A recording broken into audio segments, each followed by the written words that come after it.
प्रिय भक्तों नमस्कार। पितृपक्ष का आरंभ हो चुका है और आज हम पितृपक्ष के इस पावन अवसर पर एक अद्भुत और दिव्य कथा का श्रवण करने जा रहे हैं। पितृपक्ष यानी हमारे पूर्वजों का समय। यह वह समय है जब हमारे पितृ पृथ्वी पर आते हैं। यह वो काल है जब हम अपने पितरों का आशीर्वाद पाने के लिए श्रद्धा, भक्ति और तर्पण अर्पित करते हैं। कहा जाता है कि इस समय किया गया हर पुण्य कर्म, हर मंत्र जप, हर कथा श्रवण हमारे पूर्वजों तक पहुंचता है और साथ ही हमारे जीवन को भी पवित्र और सुख समृद्ध बनाता है। इन्हीं पुण्य क्षणों में यदि गजेंद्र मोक्ष जैसी दिव्य कथा सुनी जाए तो इसका फल कई गुना बढ़ जाता है, क्योंकि यह कथा सिर्फ एक पौराणिक प्रसंग नहीं बल्कि यह है भक्त और भगवान के बीच सच्चे संबंध का प्रतीक। कल्पना कीजिए, एक विशाल हाथी गजेंद्र जो जल में फंस गया है। मगरमच्छ उसकी टांग पकड़े हुए है। चारों ओर भय और निराशा का वातावरण है। पूरी ताकत लगाकर भी वह स्वयं को नहीं बचा पा रहा है और जब हर उपाय विफल हो जाते हैं तब वह अपनी सूंड उठाकर ईश्वर को पुकारता है और उस निष्कपट पुकार पर स्वयं भगवान विष्णु अपने वाहन गरुड़ पर सवार होकर आते हैं और गजेंद्र को मुक्ति प्रदान करते हैं। यह प्रसंग हमें एक बहुत गहरा संदेश देता है। जीवन में चाहे कितनी भी कठिनाई क्यों न आए, जब मन पूरी निष्ठा और विश्वास के साथ ईश्वर को पुकारता है तब भगवान स्वयं अपने भक्त की रक्षा के लिए प्रकट हो जाते हैं। पितृपक्ष में इस कथा को सुनने का विशेष महत्व है, क्योंकि जब हम ईश्वर के प्रति समर्पण का यह भाव जगाते हैं तब हमारे पितरों की आत्मा को शांति मिलती है और वे हमें आशीर्वाद प्रदान करते हैं। तो आइए मन को एकाग्र करें, हृदय में श्रद्धा जगाएं और आरंभ करें गजेंद्र मोक्ष की यह दिव्य और अमर कथा, जो हमें भक्ति, विश्वास और आत्मसमर्पण का अद्भुत संदेश देती है। गजेंद्र मोक्ष की कथा के प्रारंभ में श्री सुखदेव जी कहते हैं, बुद्धि के द्वारा पिछले अध्याय में वर्णित रीति से निश्चित करके तथा मन को हृदय देश में स्थित करके वह गजराज अपने पूर्व जन्म में सीख कर कंठस्थ किए हुए सर्वश्रेष्ठ एवं बार बार दोहराने योग्य निम्नलिखित स्तोत्र का मन ही मन पाठ करने लगा।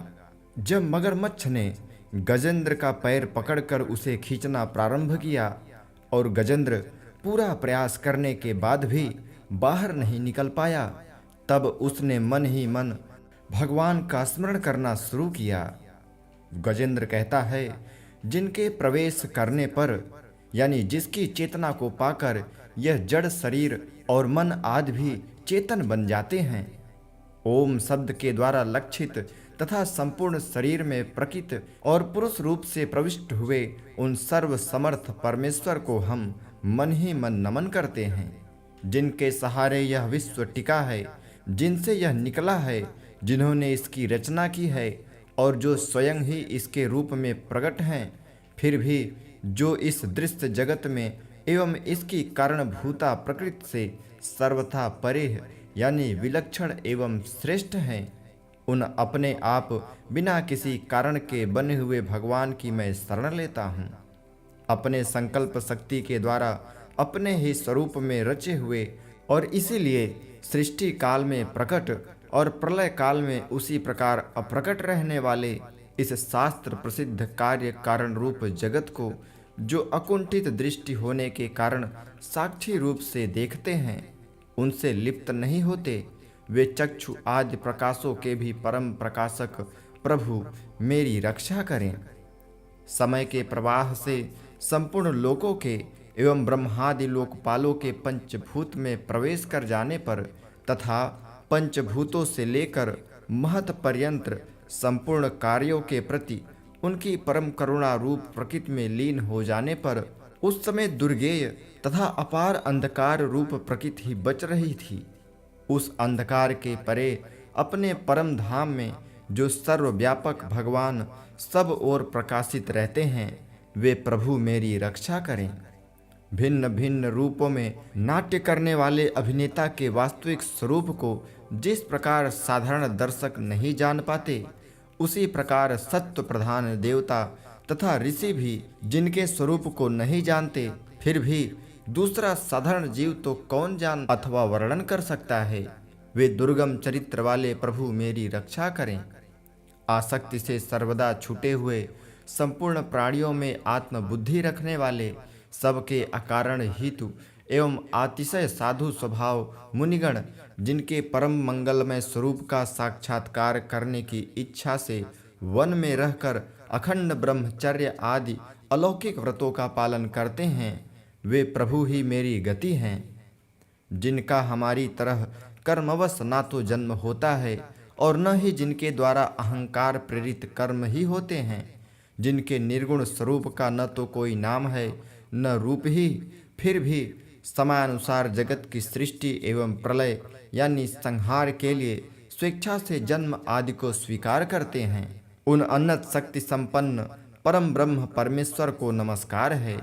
उन प्राकृत आकार रहित एवं अनेकों आकार वाले अद्भुत कर्मा भगवान को बारंबार नमस्कार है। स्वयं प्रकाश एवं सबके साक्षी परमात्मा को नमस्कार है। उन प्रभु को जो मन, वाणी एवं चित्त वृत्तियों से भी सर्वथा परे है, बार बार नमस्कार है। विवेकी पुरुष के द्वारा सत्व गुणशिष्ट निवृत्ति धर्म के आचरण से प्राप्त होने योग्य मोक्ष सुख की अनुभूति रूप प्रभु को नमस्कार है। सत्वगुण को स्वीकार करके शांत, रजोगुण को स्वीकार करके घोर एवं तमोगुण को स्वीकार करके मूढ़ से प्रतीत होने वाले भेद रहित अतएव सदा समभाव में स्थित ज्ञान घन प्रभु को नमस्कार है। शरीर इंद्रिय आदि के समुदाय रूप संपूर्ण पिंडों के ज्ञाता, सबके स्वामी एवं साक्षी रूप आपको नमस्कार है। सबके अंतर्यामी, प्रकृति के भी परम कारण किंतु स्वयं कारण रहित प्रभु को नमस्कार है। संपूर्ण इंद्रियों एवं उनके विषयों के ज्ञाता, समस्त प्रतीतियों के कारण रूप, संपूर्ण जड़ प्रपंच एवं सबकी मूलभूता अविद्या के द्वारा सूचित होने वाले तथा संपूर्ण विषयों में अविद्या रूप से भासने वाले आपको नमस्कार है। सबके कारण किंतु स्वयं कारण रहित तथा कारण होने पर भी परिणाम रहित होने के कारण अन्य कारणों से विलक्षण कारण आपको बार बार नमस्कार है। संपूर्ण वेदों एवं शास्त्रों के परम तात्पर्य, मोक्ष रूप एवं श्रेष्ठ पुरुषों की परम गति भगवान को नमस्कार है। जो त्रिगुण रूप काष्ठों में छिपे हुए ज्ञान रूप अग्नि हैं, उक्त गुणों में हलचल होने पर जिनके मन में सृष्टि रचने की बाह्य वृत्ति जागृत हो उठती है तथा आत्म तत्व की भावना के द्वारा विधि निषेध रूप शास्त्र से ऊपर उठे हुए ज्ञानी महात्माओं में जो स्वयं प्रकाशित हो रहे हैं, उन प्रभु को मैं नमस्कार करता हूँ। मुझ जैसे शरणागत पशु तुल्य जीवों की यानी अविद्याग्रस्त जीवों की अविद्या रूप फांसी को सदा के लिए पूर्ण रूप से काट देने वाले, अत्यधिक दयालु एवं दया करने में भी आलस्य न करने वाले नित्य मुक्त प्रभु को नमस्कार है। अपने अंश से संपूर्ण जीवों के मन में अंतर्यामी रूप से प्रकट रहने वाले सर्वनियंता अनंत परमात्मा आपको नमस्कार है। शरीर, पुत्र, मित्र, घर, संपत्ति एवं कुटुंबियों में आसक्त लोगों के द्वारा कठिनता से प्राप्त होने वाले तथा मुक्त पुरुषों के द्वारा अपने हृदय में निरंतर चिंतित ज्ञान स्वरूप सर्वसमर्थ भगवान को नमस्कार है। जिन्हें धर्म, अभिलाषित भोग, धन तथा मोक्ष की कामना से भजने वाले लोग अपनी मनचाही गति पा लेते हैं, अपितु जो उन्हें अन्य प्रकार के आयाचित भोग एवं अविनाशी पार्षद शरीर भी देते हैं, वे अतिशय दयालु प्रभु मुझे इस विपत्ति से सदा के लिए उबार लें। जिनके अनन्य भक्त जो वस्तुतः एकमात्र उन भगवान के ही शरण हैं, धर्म, अर्थ आदि किसी भी पदार्थ को नहीं चाहते, अपितु उन्हीं के परम मंगलमय एवं अत्यंत विलक्षण चरित्रों का गान करते हुए आनंद के समुद्र में गोते लगाते रहते हैं, उन अविनाशी, सर्वव्यापक, सर्वश्रेष्ठ आदि के भी विनायक, अभक्तों के लिए अप्रगट होने पर भी भक्ति योग द्वारा प्राप्त करने योग्य, अत्यंत निकट होने पर भी माया के आवरण के कारण अत्यंत दूर प्रतीत होने वाले, इंद्रियों के द्वारा अगम्य तथा अत्यंत दुर्विज्ञेय, अंतरहित किंतु सबके आदि कारण एवं सब ओर से परिपूर्ण उन भगवान की मैं स्तुति करता हूँ। ब्रह्मादि समस्त देवता, चारों वेद तथा संपूर्ण चराचर जीव नाम और आकृति के भेद से जिनके अत्यंत क्षुद्र अंश के द्वारा रचे गए हैं, जिस प्रकार प्रज्वलित अग्नि से लपटें तथा सूर्य से किरणें बार बार निकलती हैं और पुनः अपने कारण में लीन हो जाती हैं, उसी प्रकार बुद्धि, मन, इंद्रियां और नाना योनियों के शरीर, यह गुणमय प्रपंच जिन स्वयं प्रकाश परमात्मा से प्रकट होता है और पुनः उन्हीं में लीन हो जाता है, वे भगवान वास्तव में न तो देवता हैं, न असुर, न मनुष्य हैं, न तिर्यक यानी मनुष्य से नीचे पशु पक्षी आदि की योनि के प्राणी हैं, न वे स्त्री हैं, न पुरुष और न नपुंसक ही हैं, न वे ऐसे कोई जीव हैं जिनका इन तीनों ही श्रेणियों में समावेश न हो सके, न वे गुण हैं, न कर्म, न कार्य, न कोई कारण ही। सबका निषेध हो जाने पर जो कुछ बच रहा है वही उनका स्वरूप है और वे ही सब कुछ हैं। ऐसे भगवान मेरे उद्धार के लिए आविर्भूत हों। गजेंद्र कहता है कि मैं इस ग्राह के चंगुल से छूटकर जीवित रहना नहीं चाहता, क्योंकि भीतर और बाहर सब ओर से अज्ञान के द्वारा ढके हुए इस हाथी के शरीर से मुझे क्या लेना है। मैं तो आत्मा के प्रकाश को ढक देने वाले उस अज्ञान की निवृत्ति चाहता हूँ, जिसका काल क्रम से अपने आप नाश नहीं होता, अपितु भगवान की दया से अथवा ज्ञान के उदय से होता है। इस प्रकार मोक्ष का अभिलाषी मैं विश्व के रचयिता, स्वयं विश्व के रूप में प्रकट तथा विश्व से सर्वथा परेह, विश्व को खिलौना बनाकर खेलने वाले, विश्व में आत्मरूप से व्याप्त, अजन्मा, सर्वव्यापक एवं प्राप्तव्य वस्तुओं में सर्वश्रेष्ठ श्री भगवान को केवल प्रणाम ही करता हूँ, उनकी शरण में हूँ।